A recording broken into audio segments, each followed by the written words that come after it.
They told you that if you worked hard, stayed honest, followed the rules, and played fair, you would succeed. They taught you that goodness is rewarded, that effort equals outcome, that virtue will raise you to the top. And yet, everywhere you look, the world seems to function by a different law. The ruthless rise, the cunning command, and the obedient. They are often overlooked, undervalued, and left behind.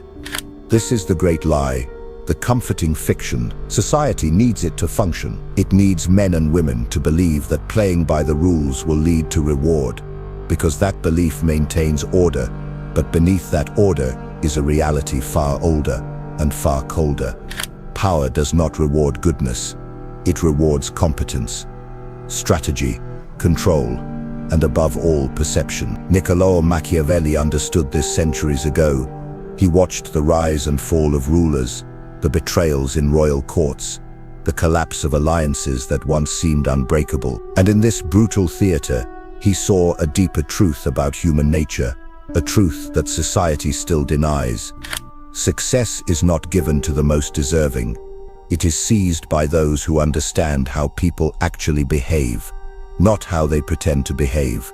Society, Machiavelli knew, is a stage, and most people are actors who believe their own performance. They mistake virtue for strength. They believe intentions matter more than outcomes. They think that being loved is enough to lead. But Machiavelli saw leadership differently. He wrote, "It is much safer to be feared than loved, if one must choose, because fear, unlike love, does not waver. It does not rely on sentiment. It does not require constant maintenance." The lie society tells about success is that it is a meritocracy, that the best rise naturally.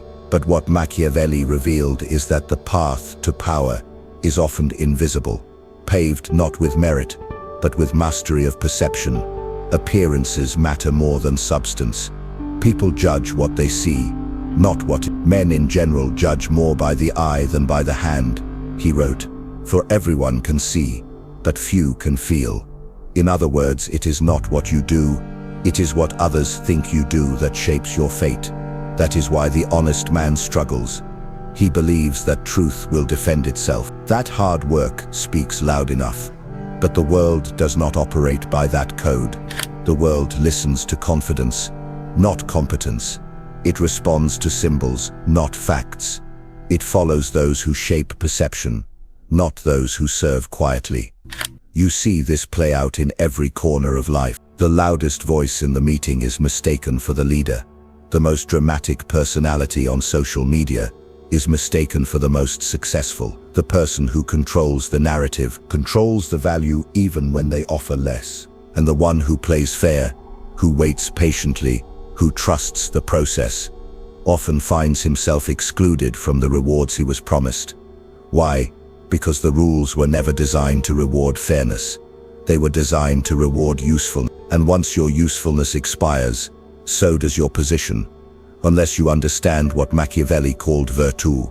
Not virtue in the moral sense, but virtù as strength, resilience, the ability to adapt, to impose your will on the world without begging for permission. The great lie is not simply that virtue leads to success. It's that virtue alone is enough. Machiavelli exposed this by showing that strategy, not sincerity, wins. That silence, not constant expression, commands more power. That a man who understands perception can do more with fewer actions than a man who works endlessly without tact. Consider the politician who says nothing of substance, but says it with confidence. The CEO who makes few appearances but whose every word shifts markets. The leader who rarely explains himself but is obeyed without question. These are not accidents. These are tactics. Tactics born of an understanding Machiavelli put into words 500 years ago. The vulgar crowd always is taken by appearances, and the world consists chiefly of the vulgar. Now consider how this lie is enforced. Schools reward compliance. Workplaces value predictability. Social media punishes silence. You are trained from birth to speak constantly, to share your thoughts, to present yourself, and yet, those who rise often do the opposite. They choose their words, they withhold their plans. They let others speak first, then strike. This is not antisocial, it is strategic. And strategy is what separates power from potential. You've likely met someone smarter than you, more skilled, more hardworking, who is nowhere near as successful. And you've probably seen someone less capable, but more confident, rise faster.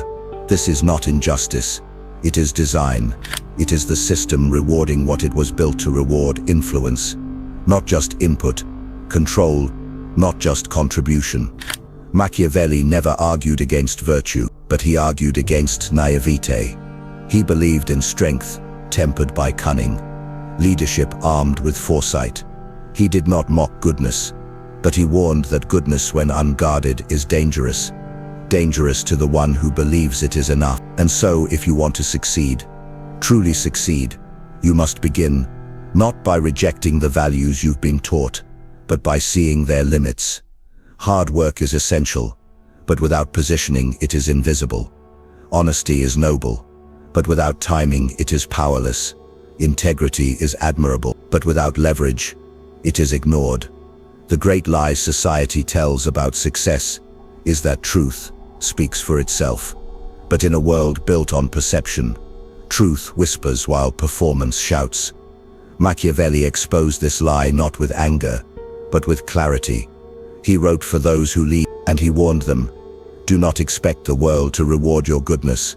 Do not believe that speaking louder makes you right. Do not assume that fairness guarantees respect. If you wish to rise, you must learn how power moves. Quietly, strategically, without apology. Because in the end, those who succeed are not always the ones who work hardest. They are the ones who understand the stage they are standing on, who know what to reveal and what to hold back, who can command without raising their voice, who can watch while others talk themselves into weakness, who can win, not by being loud but by being in control. And if you want to become that kind of person, then first you must stop believing the lie. You were taught that transparency is trust, that openness builds connection, that speaking your truth is a form of strength. But Machiavelli would tell you the opposite, that those who speak too much, reveal too much, and seek too much approval through expression, lose the very power they aim to gain. Silence, in Machiavelli's world, was not emptiness, it was strategy. It was armor, because when you remain silent, you control the game. When you speak, you give the game away. And yet, society pressures you to speak, constantly. Every platform encourages commentary. Every workplace rewards the quick responder. Every friendship circle demands explanation. You are taught to narrate your life as it unfolds. But what Machiavelli understood is that narration is vulnerability. And in a world that does not forgive weakness, the one who speaks least wins most. There's a reason the most powerful people rarely explain themselves. The CEO who says little, the general who speaks only when the war is already won, the political leader whose silence terrifies more than another's screaming rage. These are not passive men. They are predators in stillness, because silence creates two priceless effects: mystique and fear. When you say less, people wonder more. They fill in the gaps, and their imagination often paints you stronger than you truly are. Machiavelli observed that men judge more by appearances than reality. But what he meant was deeper than clothing or posture. He meant perception. The fog around you is more powerful than the facts beneath you. Think of it like this. When you're in a room and someone is talking non-stop, you assume they're trying to prove something. But when a man sits back, watches, and only speaks when absolutely necessary, the room shifts. People lean in. They listen. Why? Because his words are rare, and rarity commands respect. This is why the second part of the great lie is so dangerous. The lie that being seen is equal to being respected. It's not. In fact, the more visible you are, the easier it is to dismiss you, to criticize you, to predict you, to trap you. But when you remain unpredictable, when you move like a shadow, when you appear only when needed, You own the room without having to fight for it. Machiavelli knew this well. He once wrote, "A prudent man does not expose himself to dangers willingly, since few are gained by risking more than is necessary." And that includes the danger of overexposure, because every word you share is a door opened into your thinking. Every explanation is a thread someone can pull, and every apology is a blade you hand to your enemy.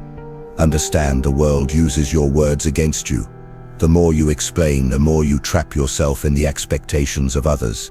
You become boxed in by past statements, imprisoned by your own transparency. But when you remain silent, strategically, you preserve freedom, you preserve power, you preserve fear. Fear, not in the theatrical sense, but in the subtle, the fear of uncertainty, the fear of not knowing what you think, what you'll do, where you'll go next. That's where power lives, in the unknown. Look around you. The most effective negotiators, they speak last. The best interrogators, they let the silence do the talking. The most respected leaders, they choose their words like a surgeon chooses a blade, precisely, sparingly, and only when absolutely required. So why does society resist this? Why are we told to over-communicate, to overshare, to be always available? Because noise is predictable, and predictable people are easier to manage, to control, to silence. But the silent man, he's dangerous, because no one knows where he stands until it's too late. Machiavelli would call this strategic concealment, not deceit, not lies, just the discipline of restraint, the ability to hold power by refusing to explain it. The man who must always justify his choices is not the one in charge. He is the one asking for permission. And you see it in modern life constantly. In business, the founders who keep their vision close are the ones who scale quietly, then strike.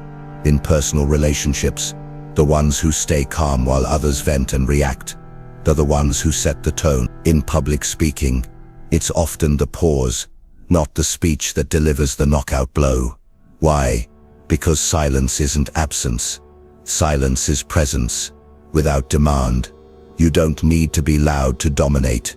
You need to be deliberate. And that's what society never teaches you. That true strength often looks like quiet, that real control feels like stillness, that the man with the most power in the room is rarely the one performing. So if you want to rise, stop narrating your every move, stop responding to every criticism, stop explaining your motives. Instead, watch, wait, speak rarely, and when you do, make your words feel like weapons. Let them cut, let them echo, because in a world addicted to noise, silence is the final form of influence. It is the last weapon left untouched, and it belongs to the few who are disciplined enough to wield it. Society tells you that the best ideas win, that if your argument is strong, people will agree, that logic is the ultimate weapon. But Niccolò Machiavelli would shake his head. He would say, "It is not the strength of your reasoning that determines your influence. It is the strength of your positioning. And more than that, your ability to let others reveal themselves while you say almost nothing. You must understand this. Persuasion is overrated. What truly moves people is not argument. It is projection. And silence invites projection far more than words ever could."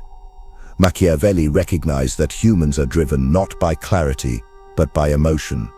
Not by truth, but by perception. When you remain silent, others fill in the blanks with their own assumptions, fears, and desires. They reveal more than you do.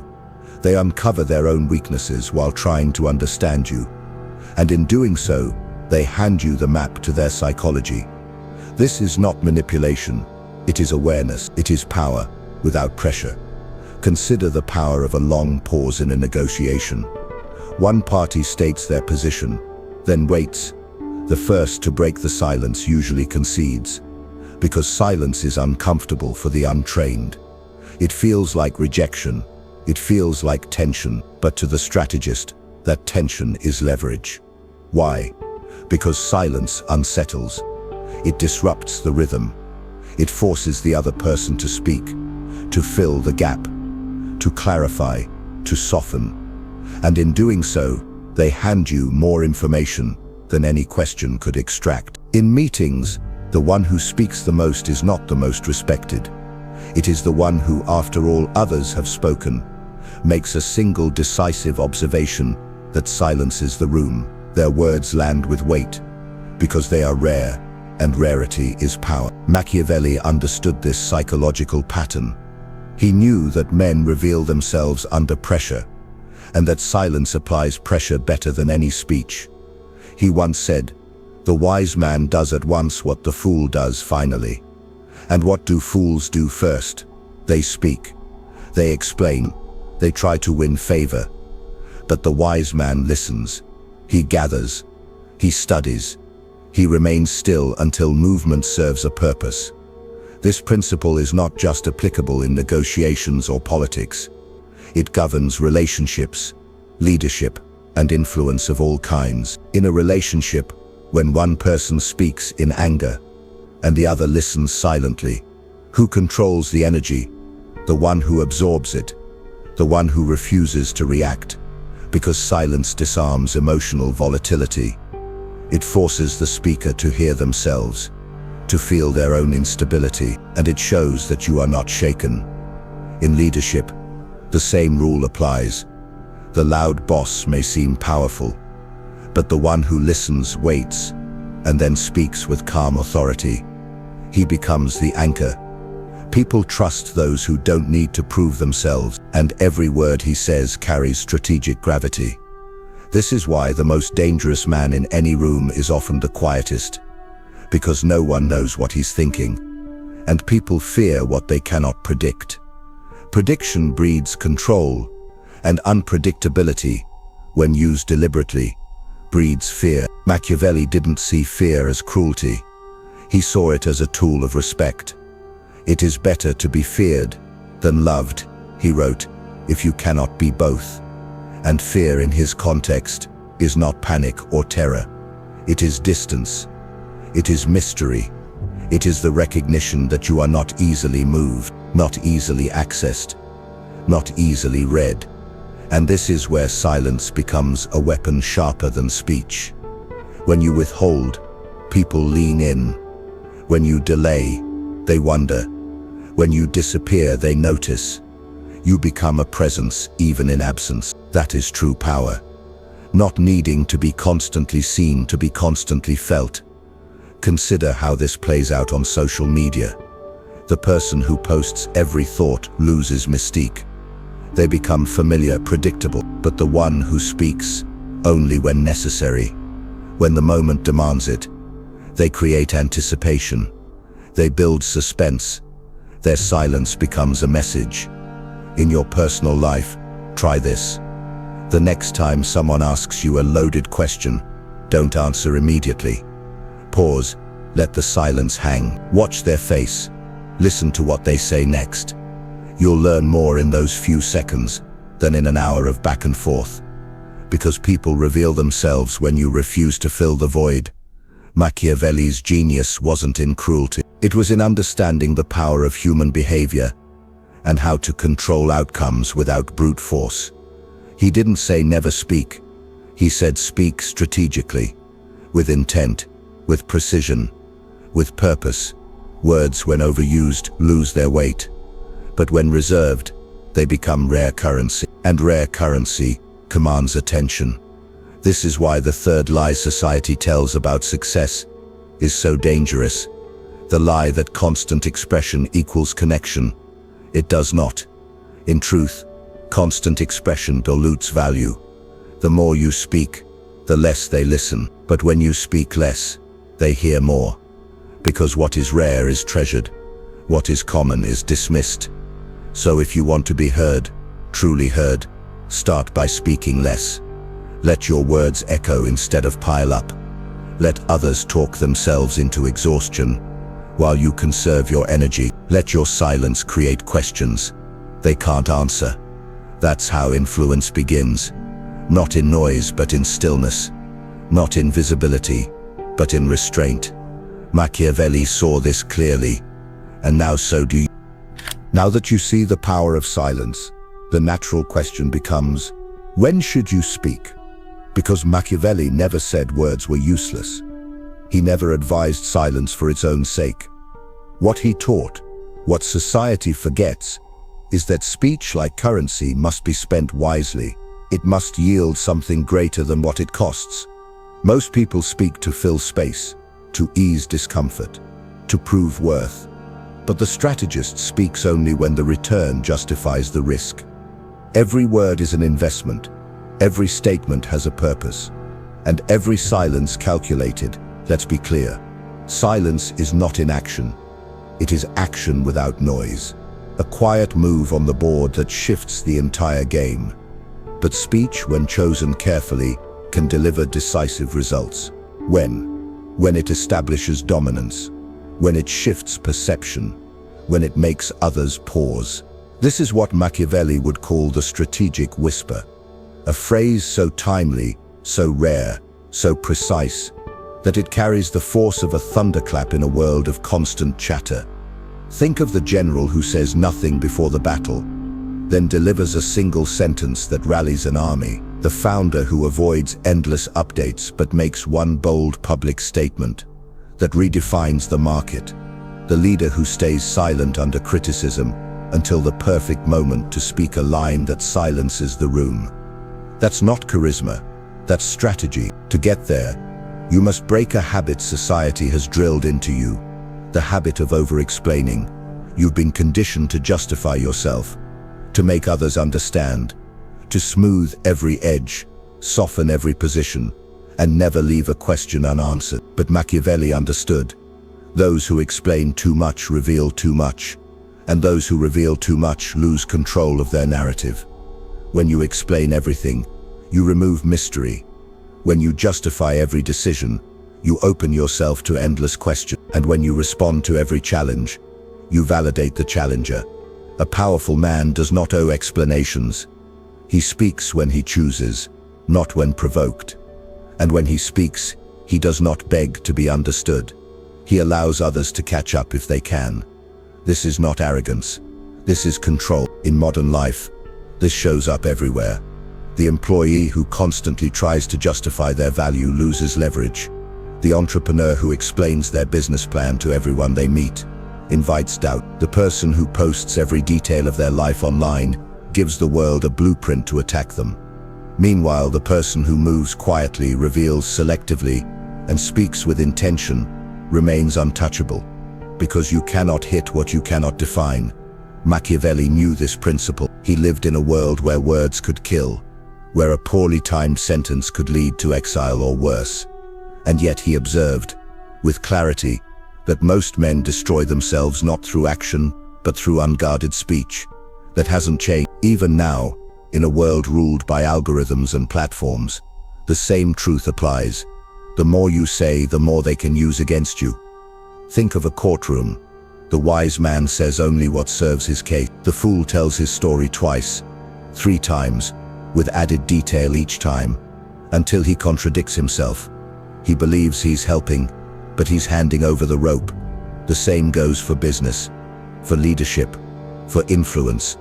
The one who speaks too freely shows his hand. The one who holds back forces others to play first. This is why your speech must always serve your position. If it doesn't strengthen your authority, clarify your advantage, or create strategic pressure, don't say it. Instead, practice the power of restraint. In conversations, pause before you answer. In meetings, let others speak first. In conflict, hold your reaction. Let silence absorb the noise. Let it deflate the drama. Let it give your words when they come the power of precision. Because a single sentence, delivered after long silence, can carry more weight than 1,000 frantic replies. Machiavelli understood this. He wasn't just a theorist of politics. He was a student of timing. He knew when to act, when to wait, and when to speak. And what he taught was simple. Don't waste your weapons. Your voice is a weapon. Your opinion is a weapon. Your silence, your greatest weapon. Use them not as reflex, but as strategy. And always ask, will this word advance my position or expose it? Because most people speak for comfort, for connection, for relief. But the strategist speaks for advantage. He speaks when it tilts the field, when it plants doubt, when it turns an audience, when it ends a conflict without escalating it. This is not cruelty. It is discipline. It is knowing that words have weight and refusing to spend them on weakness. So speak rarely, speak clearly, speak like a man with nothing to prove and everything to protect, and let your silence do the rest. Machiavelli wrote in an age of daggers and diplomacy, an age where a misstep in speech could cost you your title or your life. But his principles were never bound to his era. They were forged in the furnace of power itself, and power has never changed, only the disguises it wears. Today, we no longer deal in blades and thrones. We deal in influence, attention, perception. But the battlefield is the same. The stakes are the same, and the fatal mistake the same. Speaking without leverage, explaining without strategy, revealing without reward. This is the moment where most people fail. Not because they lack talent, or intelligence, or drive, but because they fall into the trap of thinking clarity is always good, that transparency always helps, that saying more will make them stronger. Machiavelli knew better. He saw that people are not drawn to clarity.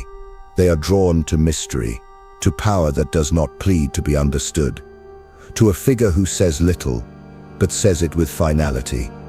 In his words, men admire more the things that are concealed than those which are revealed.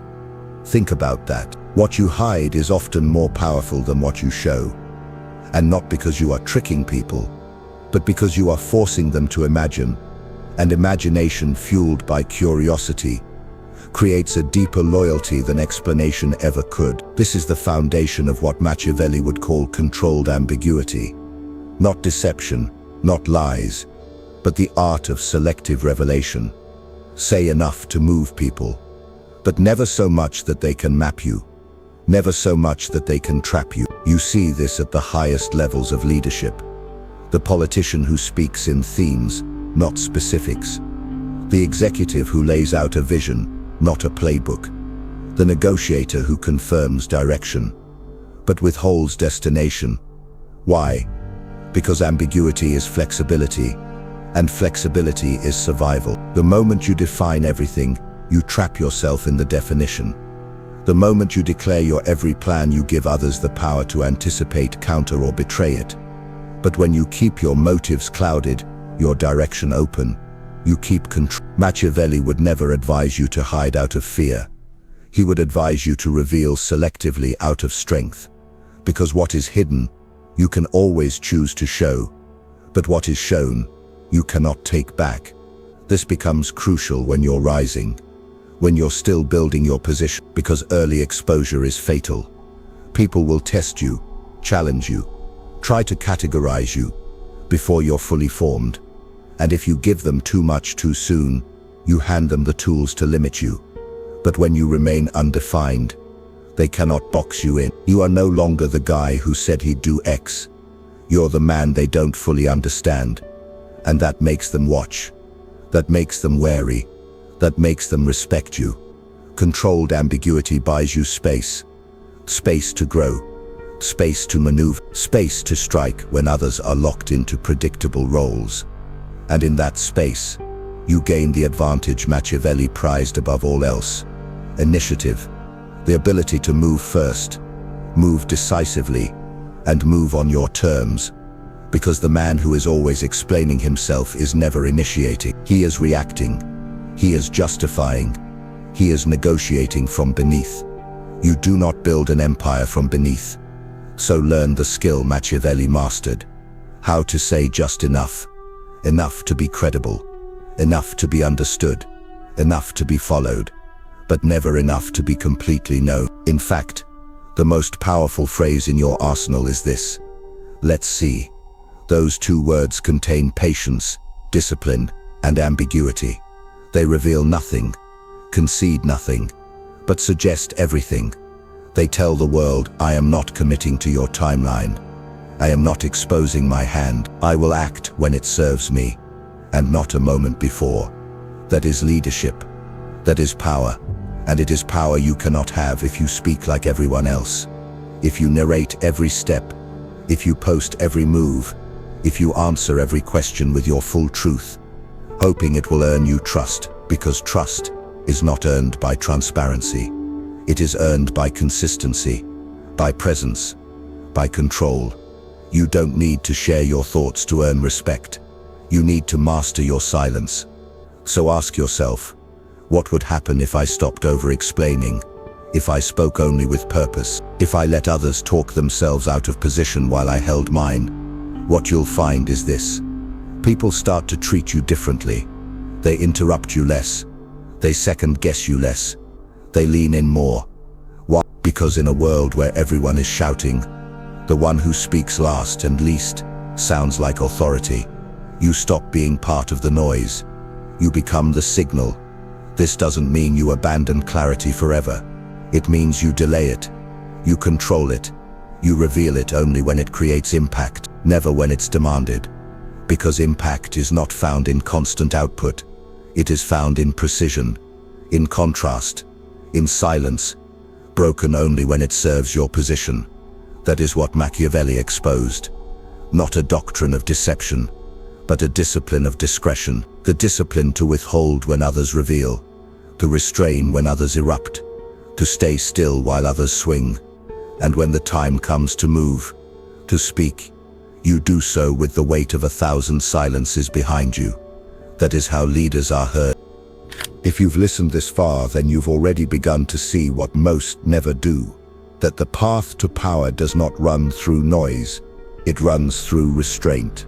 That success is not earned by obedience to society's slogans, but by mastery of human nature, and the man who masters silence masters both. This is the final, brutal truth. Machiavelli understood the truth hidden beneath the polite surface of every boardroom, courtroom, classroom, and conversation. The game is not fair.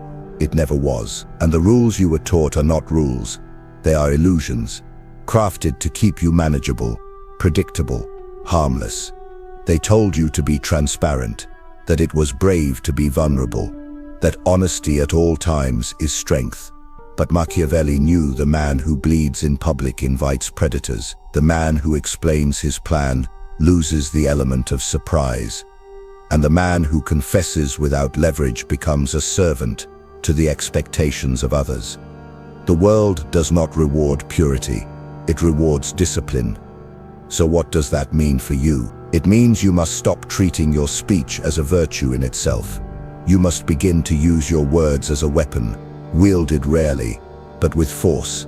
You must reverse the rhythm you were raised in. Speak less, listen more, plan in silence, move with calculation, and speak only when silence has served its purpose. Because silence is not just a pause, it is pressure, it is presence, it is the space where your power accumulates. If you want proof, look at history, look at any figure who held power across time and space. True, sustained, untouchable power, you'll find a pattern. Not loudness, not emotional transparency, but control. Emperors, generals, visionaries, they all mastered restraint, not because they feared words, but because they understood their cost.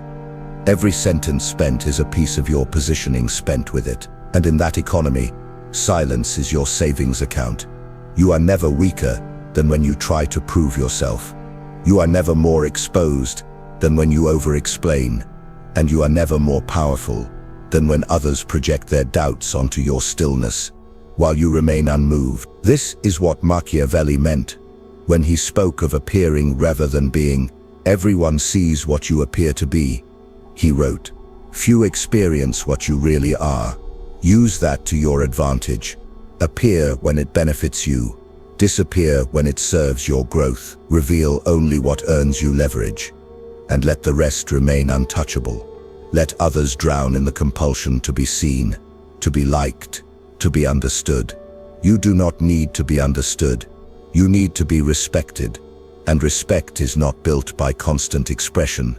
It is built by selective presence, by knowing that every word you withhold strengthens the words you eventually choose to say. This is not about becoming cold or cruel. It is about becoming deliberate, mature, strategic. It is about refusing to play a game where everyone else is talking for attention, while you are building something in silence that cannot be ignored. This is the paradox of influence. The more you chase it, the more it slips, but the more you detach from it. Master yourself and speak only when the room is ready to listen. The more that influence becomes inevitable, and that is the final gift of Machiavelli's insight.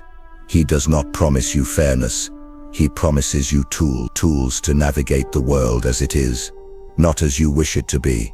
He does not say, speak your truth. He says, speak with purpose or not at all. He does not say, reveal everything.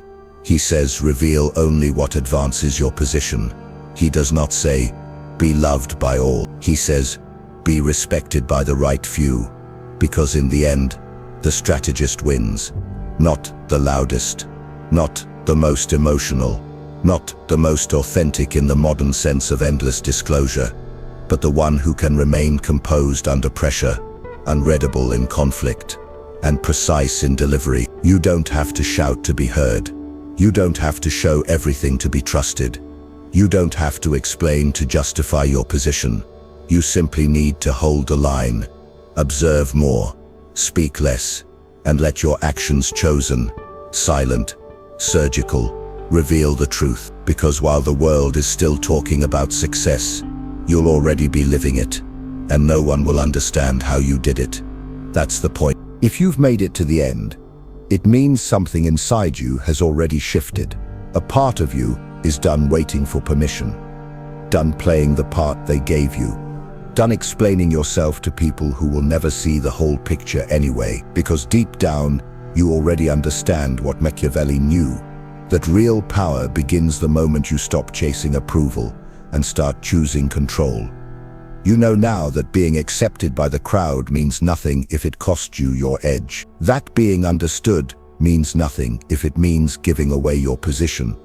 And that peace, real peace, begins when you learn to keep certain things to yourself. So now I ask you, are you ready to be doubted, questioned, even criticized for becoming the version of yourself that no longer performs? Are you ready to be quiet, deliberate and dangerous in a world addicted to noise? If this message struck something deep, if it echoed your own unspoken thoughts, write in the comments, I move in silence. Let's see how many here are done being predictable, done being ordinary, done being easy to read. And don't stop here. The next video is waiting for you. It will take you even further down this path of strategy, control and inner strength. Watch it. You're closer than you think.